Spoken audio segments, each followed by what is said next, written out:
All right. Welcome, everyone. Welcome to the Loft. Good to be here again.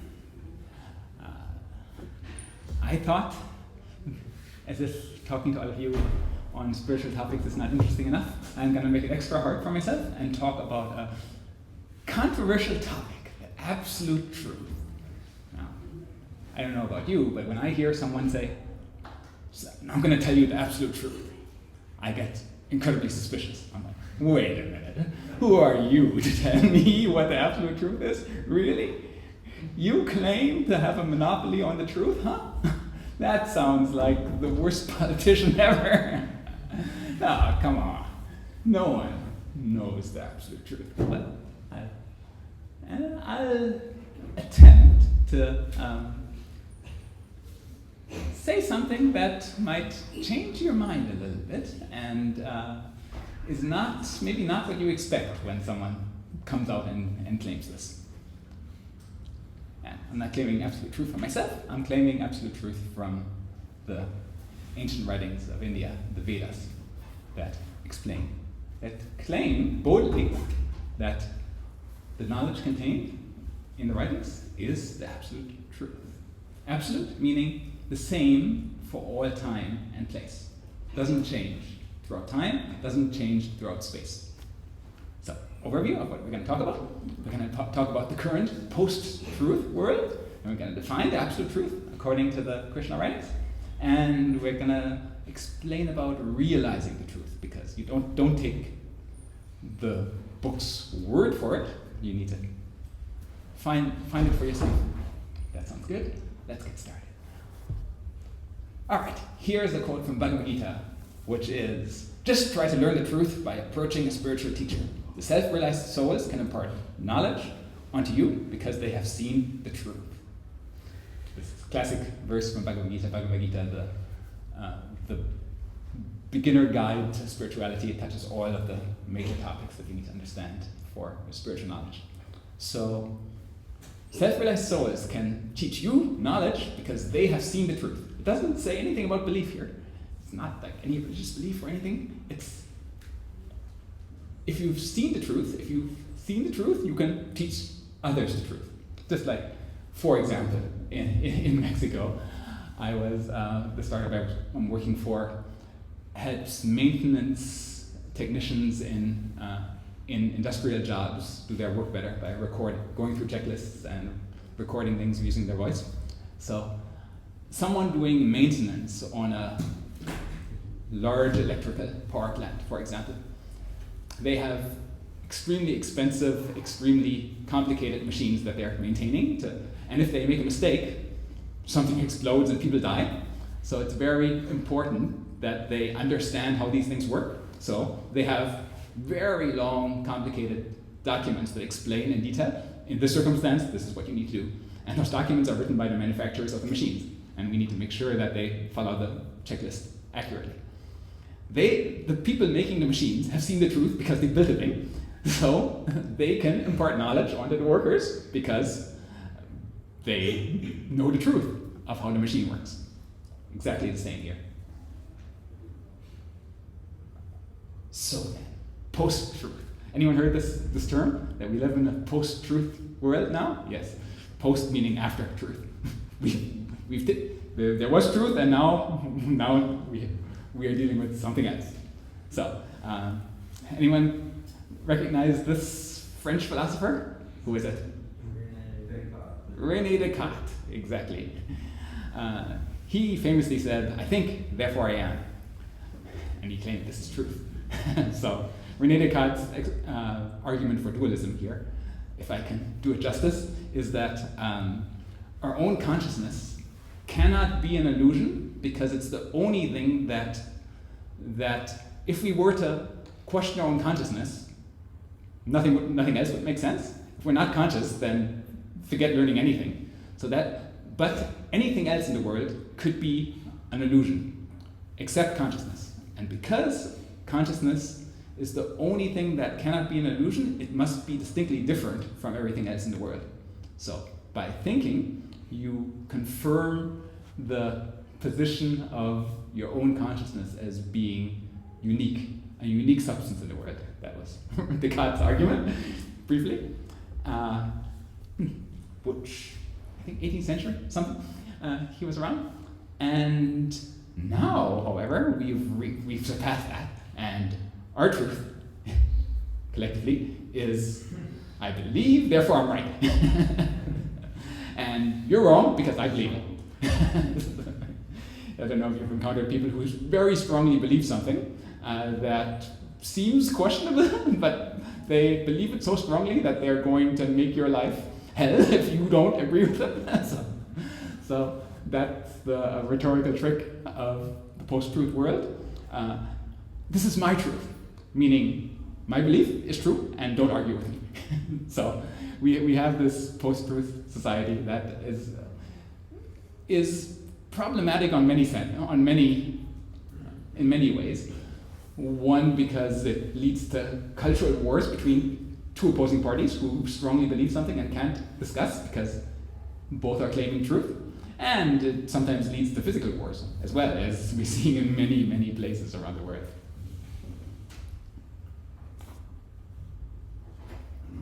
All right, so let's see what people's opinion is on sources of truth throughout the world. Every year, the polling group Gallup does a trust in institutions survey where they ask a representative group of people how much they trust various institutions of society. So this is similar to one of the questions they asked. I thought I'd ask you. Does TV news give you the truth? We'll raise our hands for rarely, sometimes, mostly, and always. All right, who thinks they rarely give the truth? That's like, I don't know, 10 people. Sometimes give the truth. That's maybe like, 15, 20 people. Mostly give the truth. And always give the truth? Okay, no one for mostly and no one for always. My goodness, we have a cynical audience here. In the Gallup poll, 30 years ago, 47% said mostly or always. Now, 15% say mostly or always, combined. Yes, people have very much lost faith in the TV news as a source of truth. And one super glaring example of this is CNN, the Central News Network. This is a chart they displayed on live TV. Violent crime is a big problem. White House prepares to address surge in violent crime. There's 5 things fundamentally wrong with this chart. Can anyone tell me what is misleading about this graph? It goes backwards in time. Yep, it goes backwards in time. So crime is actually decreasing if you reverse the direction of time. Anything else?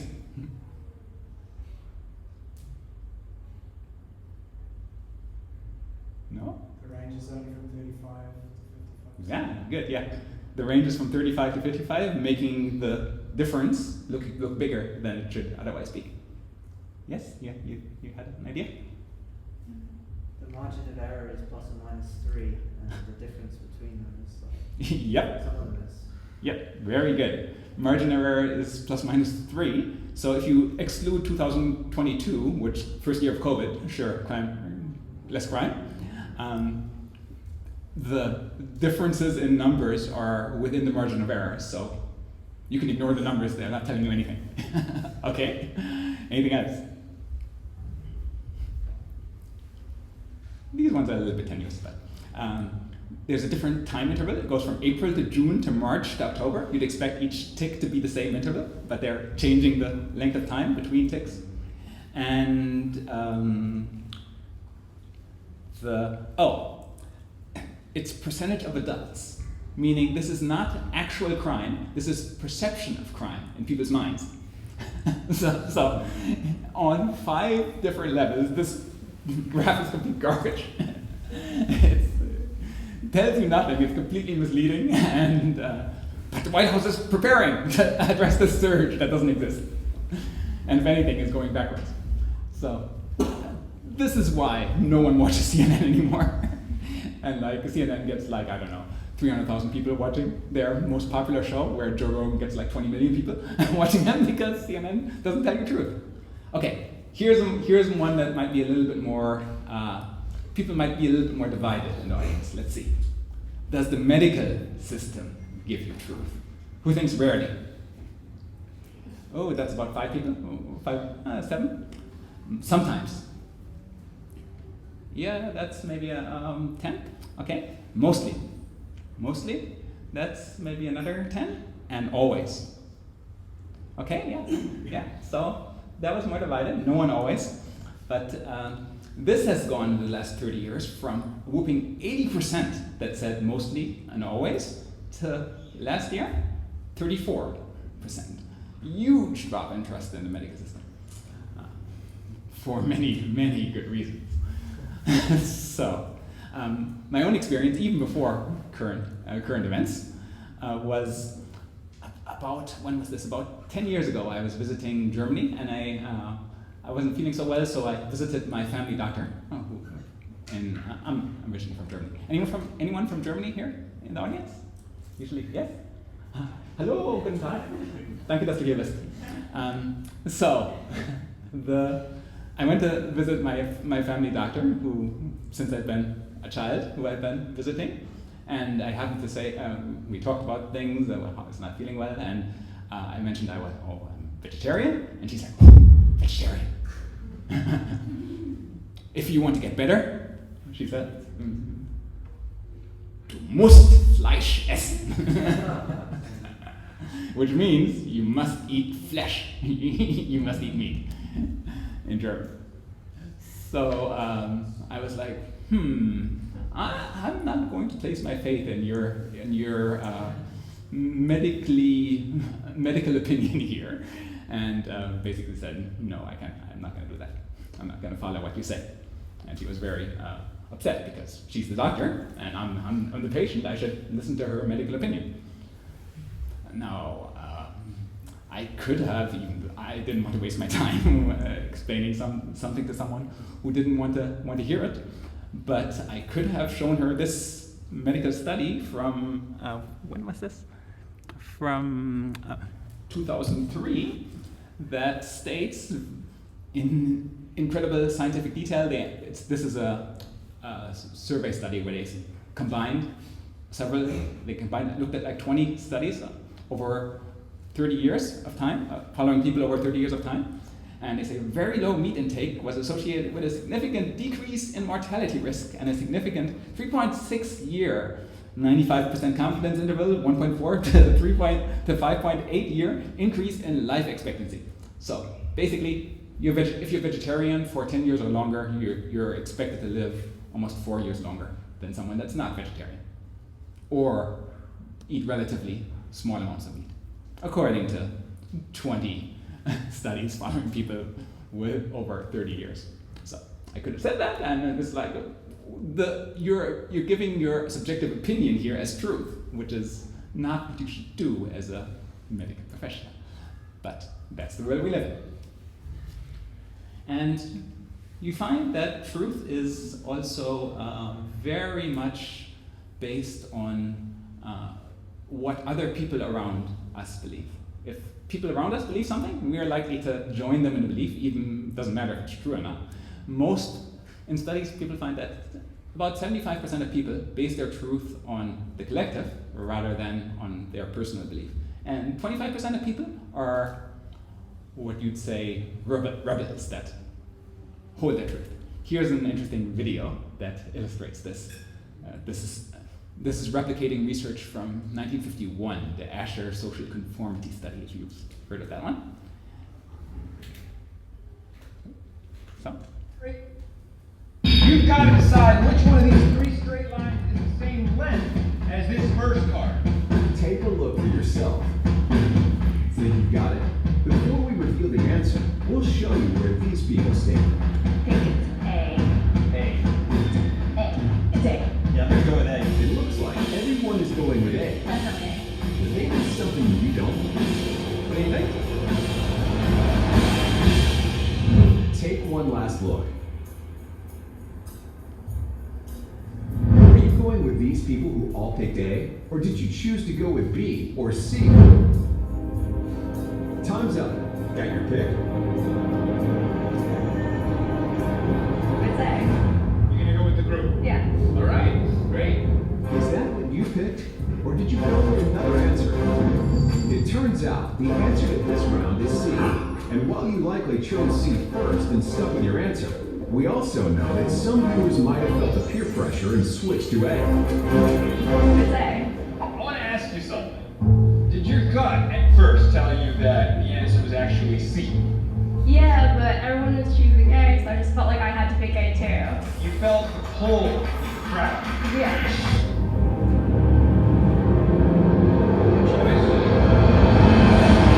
I'll go with A. Okay? Yeah. Thank you. What happened? I have a confession. I actually thought it was C. Did you start to question your own judgment? I did. I don't want to be the dumb kid. I don't want to stand out. I was like, A. Have you ever ignored the truth to fit in with a group? Studies show that when someone holds a different opinion than the rest of the group, the anterior cingulate cortex, also known as the oops area of the brain, produces an error signal. We try to fix that by modifying our opinion to be in line with the group, even if it's a viewpoint we're uncomfortable with or know it's wrong. So anyone done that before? Fit in with something that you think is not true to fit in? Yeah, we all do it. It's a natural part of what humans are. So that makes, when people get into this Krishna consciousness that we're practicing here, people sometimes go and their friends go, "What are you doing practicing this ancient system of spirituality? That you should go out and party with us instead." And people genuinely feel like feel torn, like yeah, this knowledge, the practice, it's so much fun, it gives me so much enlightenment and all these things, but I'm pulled back by my friends and my social group. So it takes a special person to overcome these kind of things. All right, so enough background about the depressing post-truth world that exists out there. Let's talk about the absolute truth as defined by the knowledge of Krishna consciousness. Here is the definitive verse from Srimad Bhagavatam, which is a postgraduate study from Bhagavad Gita that dives into incredible detail of spiritual topics. Learned transcendentalists who know the absolute truth call this non-dual substance Brahman, Paramatma, or Bhagavan. And everyone's like, what? What does that mean? So the Bhagavatam is extremely compact and precise in its definition and verses here that explain the absolute truth in very few words. Okay, let's break this down. Learned transcendentalists. Learned, someone that has studied a lot. Transcendentalist, someone that is practicing to transcend, to go beyond the material, who know the absolute truth, who have this knowledge, who've seen the truth, call this non-dual substance, non-dual, because all three of these are actually one and the same from a certain point of view. Brahman, Paramatma, or Bhagavan. And we'll talk about what these mean. These are different ways of realizing the same absolute truth. And various different systems of spirituality around the world focus on one or more of these. And all of them are ultimately pursuing the same thing, the same truth, in different ways. So let's dive into the explanation of this verse, when you read the Bhagavatam, which you're welcome to purchase. It's a great book series to have, 18 books full of knowledge. So here's an excerpt from the purport, the explanation of this verse written by Srila Prabhupada. Brahman, Paramatma, and Bhagavan, which I'll talk about later, are quantitatively one and the same. The same substance is realized as impersonal Brahman by students of the Upanishads. Upanishads are philosophical texts. As localized Paramatma by the yogis. Yogis, that extreme advanced practice of yoga, can give you realization of the truth as Paramatma. And Bhagavan by the devotees, such as the Hare Krishna devotees pursue Bhagavan realization. Less intelligent students of either of the above schools sometimes argue in favor of their own respective realization. So many so-called spiritualists say, my spirituality is right and all of your spirituality is wrong. Not the case here. No. Everyone is seeing things by their own point of view. But those who are perfect seers of the absolute truth know well that the above three features of the one absolute truth are different perspective views seen from different angles of vision. In the relative world, the knower is different from the known. But in the absolute truth, both the knower and the known are one and the same thing. The knower and the known are both consciousness. And consciousness knows consciousness. Absolute truth is consciousness. So, I don't know if that helped, but certainly gives you an appreciation for, like, when I came across this, I was like, let me read that like 10 times. And after I read it 10 times, I was like, oh, that's an interesting opinion. That's an interesting perspective. I never in my wildest dreams would have defined absolute truth as this, and we'll go into talking about these now. Brahman. Brahman is what most people consider when they think of absolute truth. It's the great unlimited expansion. It's the absolute truth. It's the nirvana that Buddhists aspire for, not the band. It's the infinite, formless, all-pervading energy of the universe. It's the cosmic universe. All of these things you can think of as Brahman. It expands, the great white light. And it's the easiest one to realize, and it can be realized by many different ways. And Brahman realization is a very high level of spirituality, for sure. It's the thing that people find most comfortable to engage with. So before I briefly define the other ways of realizing absolute truth, let's talk about Brahman realization, because it's so comfortable and relatable to most people. How do you realize this truth of Brahman? Let's get started with some brief definition. We always talk about this, but from the Krishna point of view, a human being is a combination of body, mind, and consciousness. We have a physical body, which is a biological machine that interacts with the world. We have a subtle mind, which is like computer software. It exists, it's physical. It exists, but it's not a physical thing. It's an abstract idea. The mind is able to use its intelligence and plan making to direct the physical body to do things. And we have a consciousness, which is a purely spiritual energy that has desires and intention. And those intentions drive the mind to make plans and execute. And those plans and execution instructions drive the physical body to perform actions. So, with that in mind, let's talk about realizing Brahman as the absolute truth from the perspective of near-death experiences, hallucinogenics, math, believe it or not, physics, Kundalini yoga, ultramarathon running, spiritual study, meditation, and kirtan. Quite the varied set. Some of these I'll give some personal realization I've had, and some of these I'll explain generally when I've not had personal realization. All right, let's get started with this. This will be fun. Near-death experiences. Experiencing reality beyond the physical body. I've not had a near-death experience, but about 5 years ago, I was in the hospital with digestion issues, and from not having enough water, from being very dehydrated, I got kidney stones. And if any of you have had kidney stones, it's pretty much the worst pain you can possibly experience. And I started screaming in the hospital, and doctors came and took one look at me and like, morphine. And they gave me morphine, and I was like, did not help at all. And so I thought, I didn't know at the time what was happening to me. I thought I was going to die. But from 20 years of practice of Krishna consciousness, I could see my consciousness suffered from, yes, my body was flooded with physical pain, but I was chanting the Hare Krishna mantra, much like we did, maybe not quite like we did earlier, but I was actually, in my mind, peaceful at the same time I was in excruciating pain. I was like, oh, interesting, I'm peaceful with this, whatever happens. this chant between screams, and and this is fine. So I was like, whoa, maybe there's something to this Krishna conscious practice. And I genuinely experienced some reality beyond the physical body. The consciousness is separate from whatever happens to the physical body.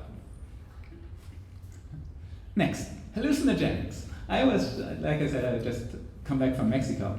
And in Mexico, this particular mushroom was very popular with the Aztec culture. It's called the, how do you pronounce this? Teonanchate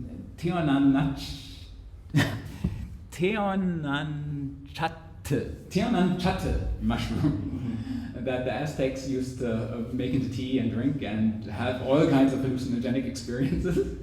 And when the Spanish conquered Mexico, they found that many of the people that were addicted to having this mushroom went completely insane, so they banned the mushroom.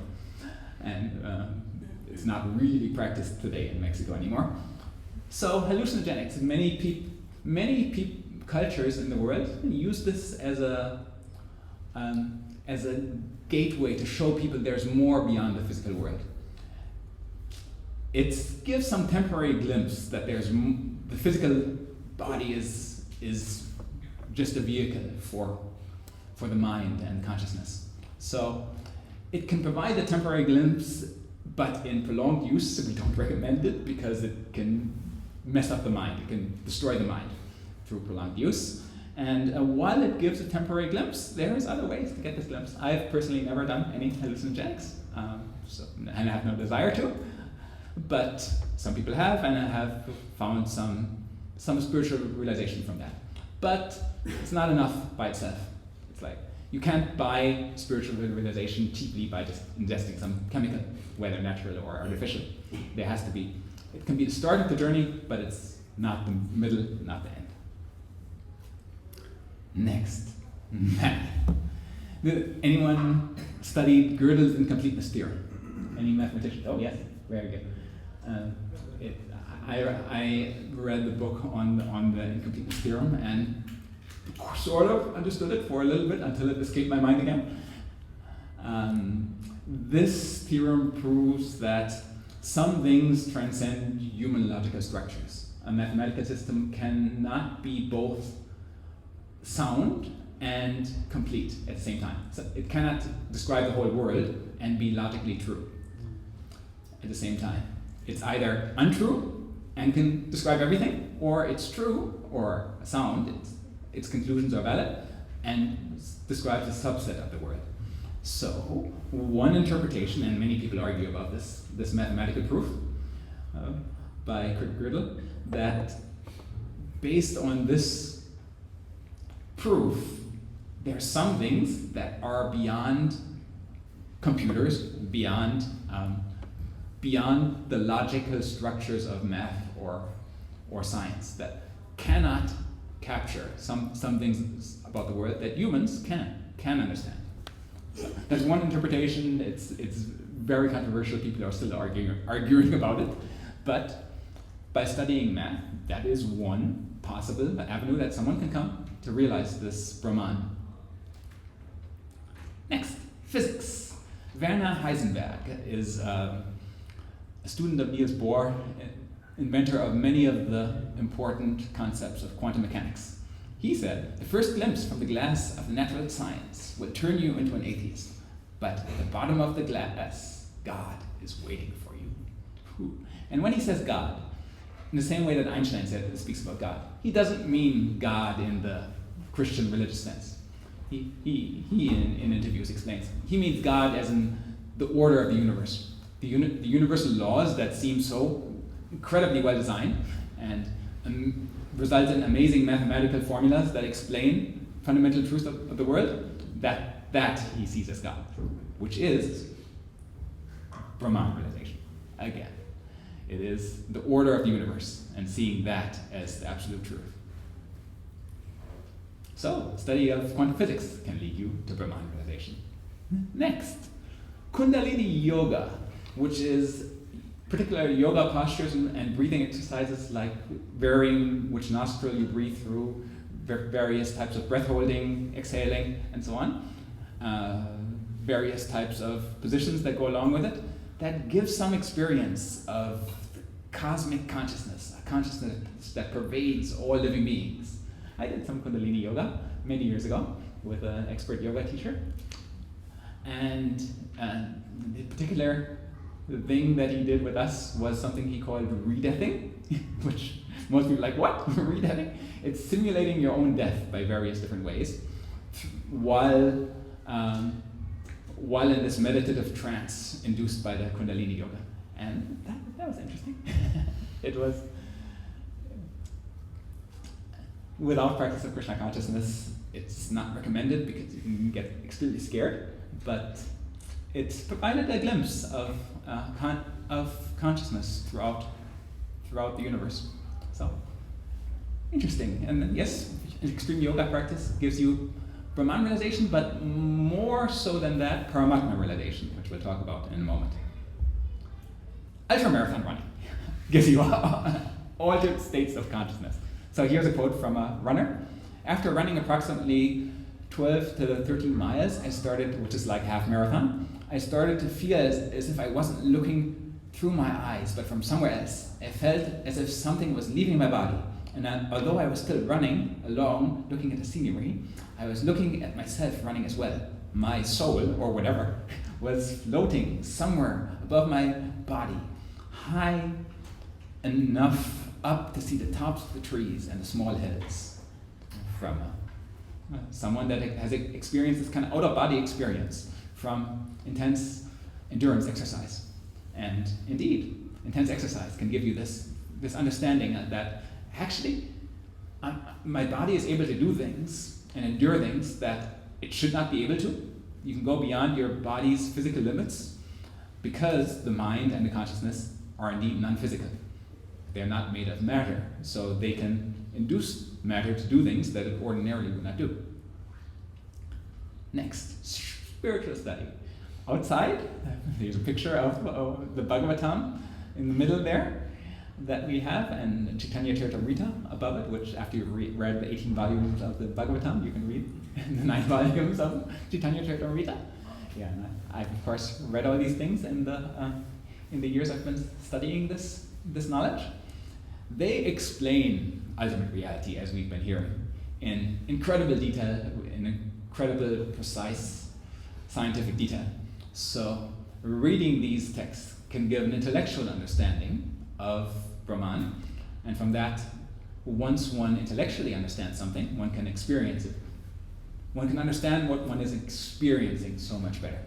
So studying these sacred writings can give someone the understanding of absolute truth in both Brahman, Paramatma, and Bhagavan realizations. And very much recommended if you're intellectually inclined. Next, meditation. Meditation, which all the practitioners here practice japa meditation, where we have beads and we quietly chant mantras to ourselves. That gives direct experience of transcendental consciousness, of consciousness beyond the physical body. I remember the first time I did this meditation, back like 20 years ago at the University of Southampton in England, where I was studying. I went to a meditation group, little did I know it would change my life. And they practiced in unison chanting this, quietly chanting the Hare Krishna mantra. And we did it for about 10 minutes. And when we stopped, I was like, whoa, what just happened? The whole room had transformed, my mind was completely peaceful. I'd never experienced anything like that before in my life. I have to keep coming. I don't believe in any of this stuff, but it clearly works. I experienced something here. So it wasn't exactly an out-of-body experience, more like a realization of some greater power beyond me. And finally, kirtan. Meditative music that connects one to higher consciousness, which is what we experienced just before, and we will do more of this after the talk. It's a very easy way to experience states of transcendental consciousness. Get lost in the mantra and the music and the rhythm. meditation is difficult because the mind can drift, and the mind can think of so many things except the meditation that one's trying to do. Kirtan is easier because one gets wrapped up in the experience. It's very easy to absorb oneself and have this experience of a higher consciousness through music and meditation combined, which is why we do it so much. So, many different ways of realizing the absolute truth, which learned transcendentalists who know it call it Brahman, Paramatma, or Bhagavan. So we talked about Brahman being the greatest unlimited expansion, the great white light, the cosmic universe, which many people would agree with. Now, Paramatma and Bhagavan, those are more difficult concepts to understand. I will briefly explain them, but I don't necessarily expect everyone to fully get it, because it requires a little bit of study, it requires a little bit of practice to fully understand. Just like a complicated electrical machine. You can't just understand it by walking up to it. You need to engage in some study and knowledge. So, Paramatma is the localized supersoul present in everything, present everywhere. It's also called the atomic spark within every atom. And technically, it's the interface between spirit and matter. Spirit and matter are two fundamentally different substances that cannot mix, but the Paramatma interprets the desire of the individual consciousness and relays it to the material mind, such that the mind can plan a task and execute it through the physical body without spiritual consciousness and material matter mixing at any point. So, if that didn't make any sense, well, not surprised, but it will over time. And yogis can realize this, can see the link see Paramatma as the link between the physical world and the spiritual world, and can see it within themselves. And Bhagavan, also known as Krishna, the eternal original person, full in power, fame, wealth, knowledge, beauty, and renunciation. The most renounced person, the most beautiful person, the most knowledgeable person, the most wealthy person, the most famous person, the most powerful person. Bhagavan. And again, it takes some understanding and realization to get there. And by practicing the meditation, the kirtan, and so on, one links to this person and gets a glimpse of all these things. And when turning to Bhagavad Gita, in conclusion here, it explains that all of this knowledge is the king of education, the most secret of all secrets. It is the purest knowledge, and because it gives direct perception of the self by realization, is the perfection of a religion, is everlasting, and is joyfully performed. So because it gives direct perception of the self, of the spiritual self, of the consciousness, by realization, not by belief, but by performing all the things I talked about, you can directly get a glimpse of the truth. Therefore, it is what they call the perfection of a religion. It's not religious belief, it transcends what ordinarily materially called religion, and is a greater spiritual practice than material religion, because it gives direct perception of the self and does not rely on belief or other genuine, but not as, at least for me, not as satisfying methods of understanding absolute truth. So, in conclusion, there's this post-truth world out there where truth is socially constructed, opinion equals truth, and sometimes acting on relative truth that comes from people's opinions rather than from something genuine can lead to suffering or an early death in terms of vegetarianism and so many other things. And then we have the absolute truth, which can be realized as Brahman, Paramatma, and Bhagavan. any of them can lead one to the absolute truth, and they are, in one sense, one and the same. Different schools have different views of the same underlying reality, and most of them have a genuine way of realizing that. Our consciousness is Satchitananda, eternal, lasting forever, full of knowledge and full of happiness. And chanting and spiritual study gives one direct perception of the truth. So it doesn't require any belief, it's just a method of understanding the absolute truth through personal realization. Thank you very much. Are there any questions?